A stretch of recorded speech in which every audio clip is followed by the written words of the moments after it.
Hello students, my name is Amlan.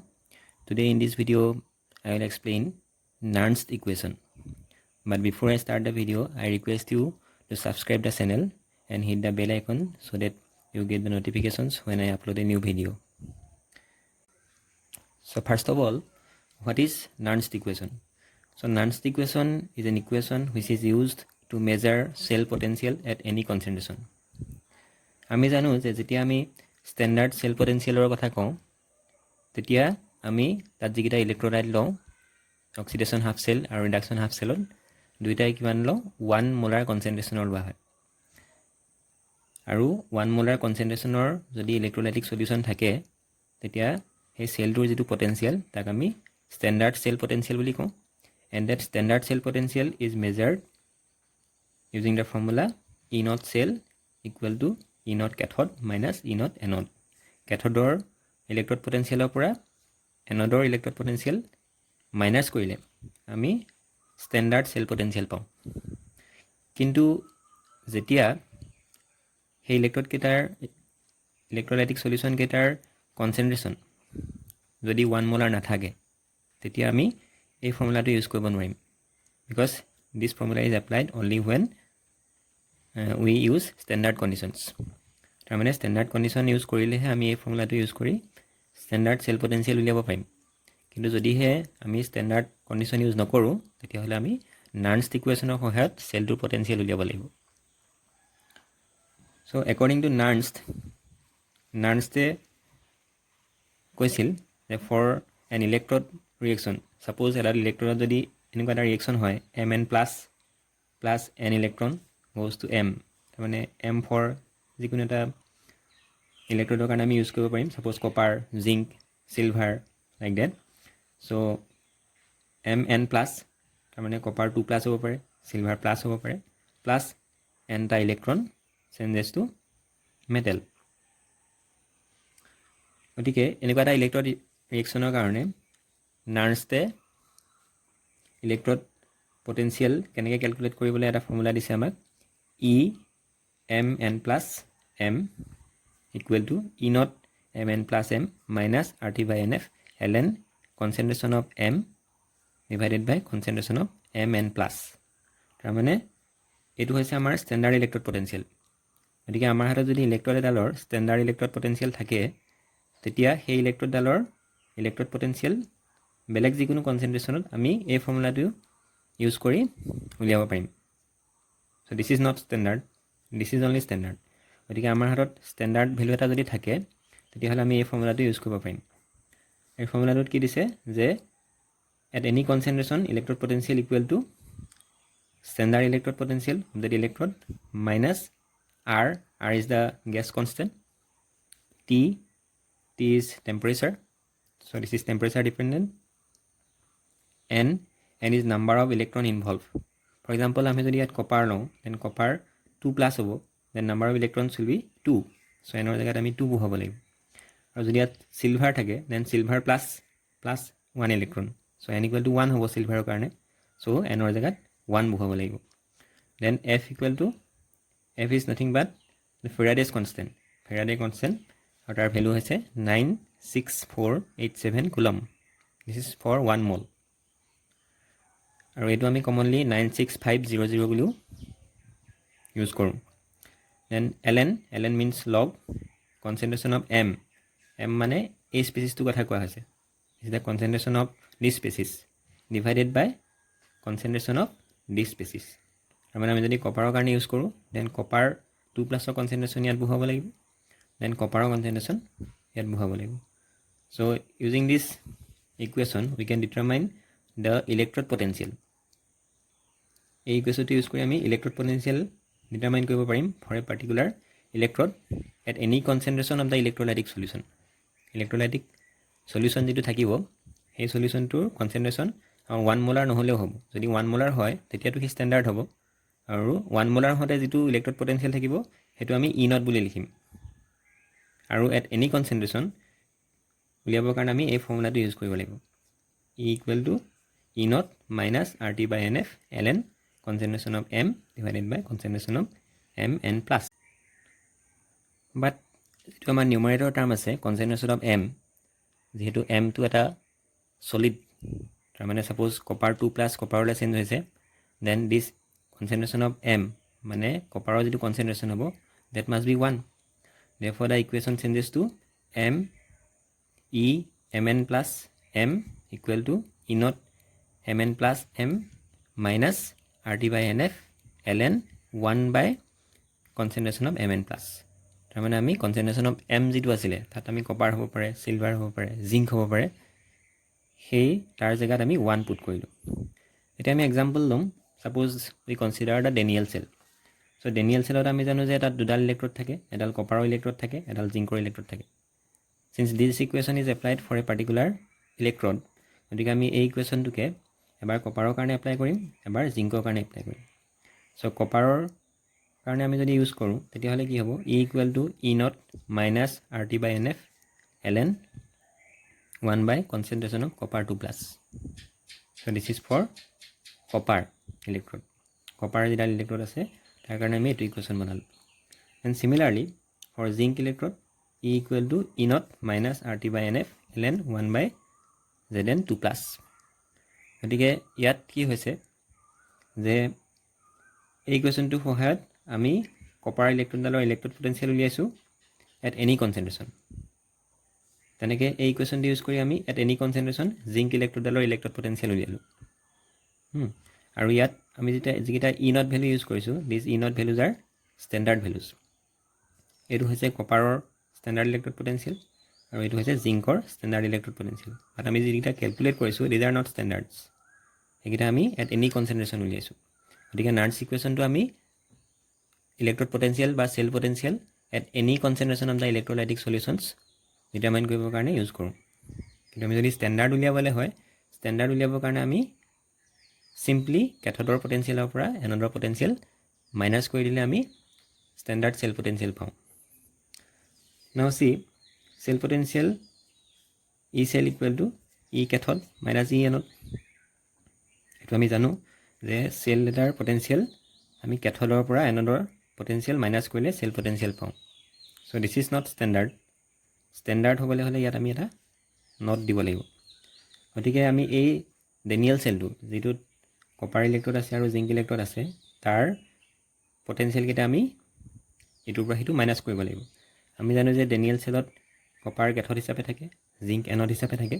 So' that means E copper minus E zinc, মানে this is the electrode potential of copper at any concentration minus this is the electrode potential of zinc at any কনচেন্ট্ৰেশ্যন।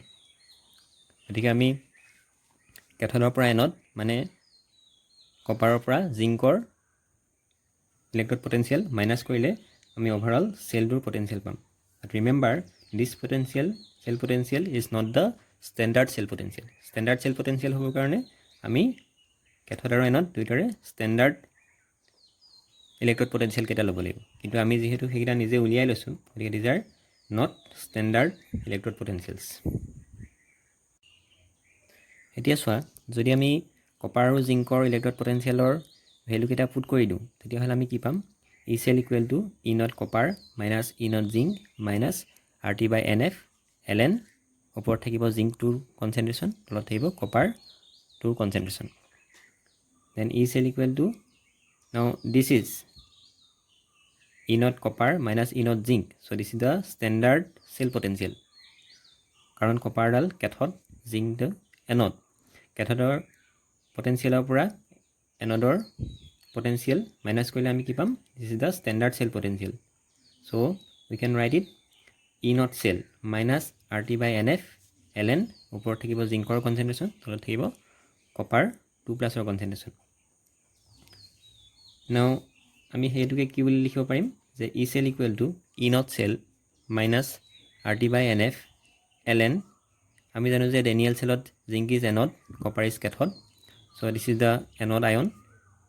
Now this third bracket represents the concentration. Therefore, this is the concentration of anode ion divided by concentration of cathode ion. That means for Daniell cell this is zinc and denominator is copper. But for any cell, anode ion to concentration hoda upor thakibo aru cathode ion কনচেন্ট্ৰেশ্যন সদায় তলত থাকিব। Now you can write the equation as E cell equal to E naught cell minus A ln তোক যদি আমি simple common লগাই ৰাখিবলৈ আমি change কৰোঁ, lnৰ পৰা লগলৈ নিওঁ, তেতিয়াহ'লে আমি আগফালে এটা 2.303 দিব লাগিব। 2.303 RT by NF log anode ion divided by cathode ion।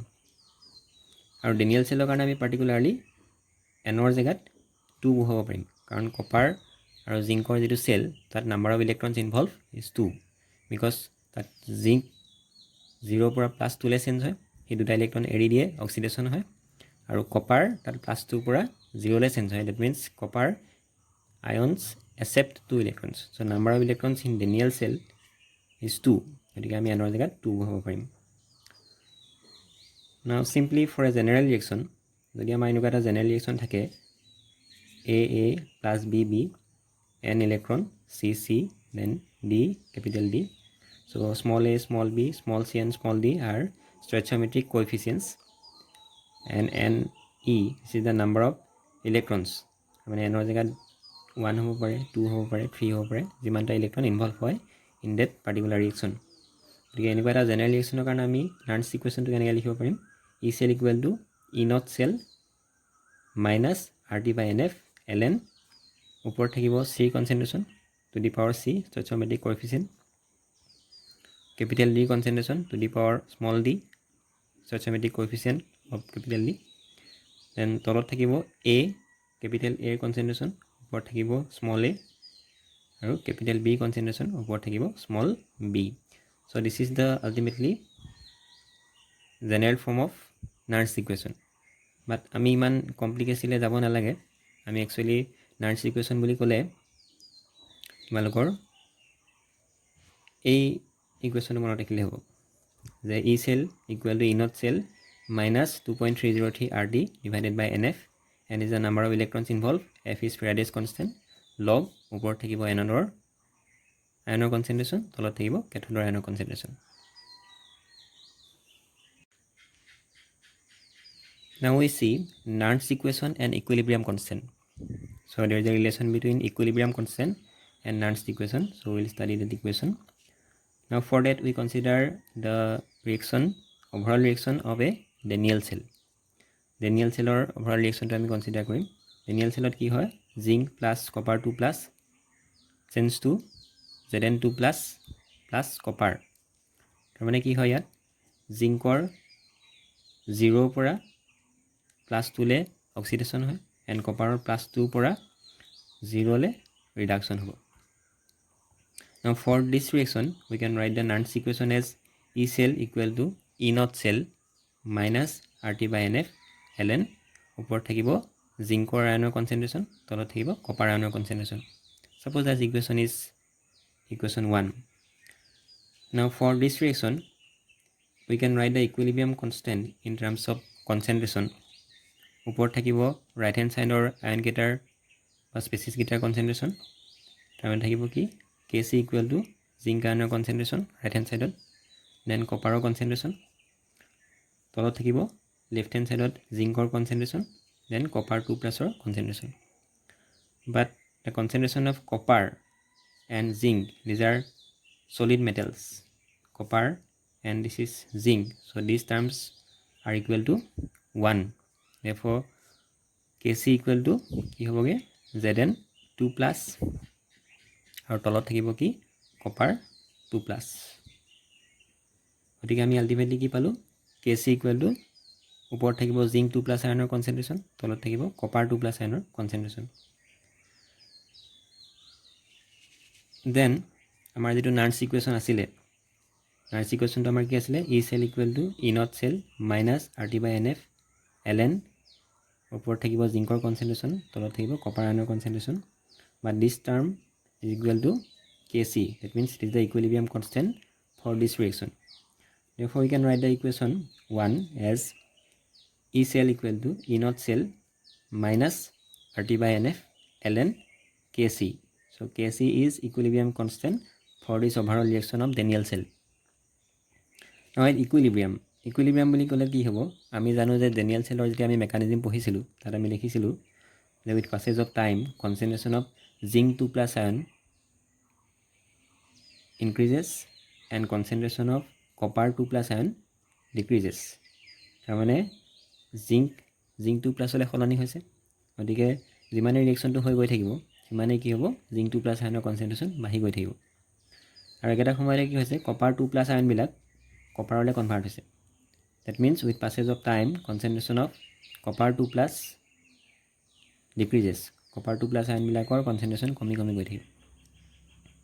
বাট এটা সময় এনেকুৱা আহিব ৰিয়েকশ্যনটো চলি থাকোঁতে যেতিয়া জিংক 2 প্লাছ আয়নৰ কনচেনট্ৰেশ্যন নবঢ়া হৈ যাব আৰু কপাৰ 2 প্লাছ আয়নৰ কনচেনট্ৰেশ্যন নকমা হৈ যাব। সেই ষ্টেটটোকে আমি কওঁ the equilibrium has been attain by the reaction. এই ৰিয়েকশ্যনটোত ইকুইলিব্ৰিয়াম এষ্টাব্লিছ হ'ল। কেতিয়া এষ্টাব্লিছ হ'ব, যেতিয়া জিংক 2 প্লাছ আয়নৰ কনচেনট্ৰেশ্যন নবঢ়া হৈ যাব আৰু কপাৰ 2 প্লাছ আয়নৰ কনচেনট্ৰেশ্যন নকমা হৈ যাব। তাৰমানে একো চেঞ্জ নহয়, জিংক 2 প্লাছ আয়নৰ কনচেনট্ৰেশ্যন ছেম থাকিব আৰু কপাৰ 2 প্লাছ আয়নৰ কনচেনট্ৰেশ্যন ছেম থাকিব। সেই ষ্টেটটোকে আমি ক'ম ইকুইলিব্ৰিয়াম। গতিকে সেই ইকুইলিব্ৰিয়ামটোত ই চেলটো 0 হ'ব। Under ইকুইলিব্ৰিয়াম condition potential of the cell becomes 0. This is not the standard cell potential. এইটো কথা আমি সদায় মনত ৰাখিব লাগিব যে ষ্টেণ্ডাৰ্ড চেল পটেঞ্চিয়েলটো কেতিয়াও 0 নহয়, কিন্তু ইকুইলিব্ৰিয়াম ষ্টেটত সেই সময়ত চেলটোৰ পটেঞ্চিয়েল 0 হৈ যাব। গতিকে আমি এই ইকুৱেশ্যনটোত ই চেলটো 0 বহাব পাৰিম। 0 equal to E not cell minus RT by NF ln Kc. Now E naught cell equal to RT by NF ln Kc. So ultimately আমি E চেলৰ জেগাত 0 বহুৱাই দিলোঁ, গতিকে আমি E naught চেল পালোঁগৈ RT by NF ln Kc. আমি E naughৰ জেগাত 0 বহুৱাব নোৱাৰিম, এইটো সদায় তোমালোকে মনত ৰাখিবা যে E naught cell cannot be 0 at equilibrium, because E naught cell মানে হৈছে ষ্টেণ্ডাৰ্ড কণ্ডিশ্যনৰ যিটো তাৰ চেল পটেঞ্চিয়েল। আৰু এইটো আমি কেনেকৈ উলিয়াওঁ, E naught cell equal to E naught cathode minus E naught and. গতিকে সেই E naught চেলটো মানে ষ্টেণ্ডাৰ্ড চেল পটেঞ্চিয়েলটো কেতিয়াও 0 নহয়। 0 কোনটো হ'ব, ই চেল। ই চেল মানে is the cell potential at any concentration of the electrolytic solutions. Electrolytic চলিউশ্যনকেইটাৰ যিকোনো কনচেনট্ৰেশ্যনত যিটো আমি চেল পটেঞ্চিয়েল উলিয়াম সেইটো হয় ই চেল। গতিকে ই চেলটো ইকুইলিব্ৰিয়াম কণ্ডিশ্যনত 0 হয়, কিন্তু ই নট চেলটো কেতিয়াও 0 নহয়। So' this is the relation between E not cell and Kc. Kc means equilibrium constant. So from equilibrium constant we can determine the standard cell potential of an electrochemical cell, and it is given by E naught cell equal to RT by NF ln Kc. R is gas constant, T is temperature, N is number of electrons involved. For the Neal cell N equal to 2 hobo, and F is Faraday's constant. So this is all about Nernst equation. Hope this video will be very helpful to understand these topics. If you have any doubt or question, please put them in the comment box. Thank you.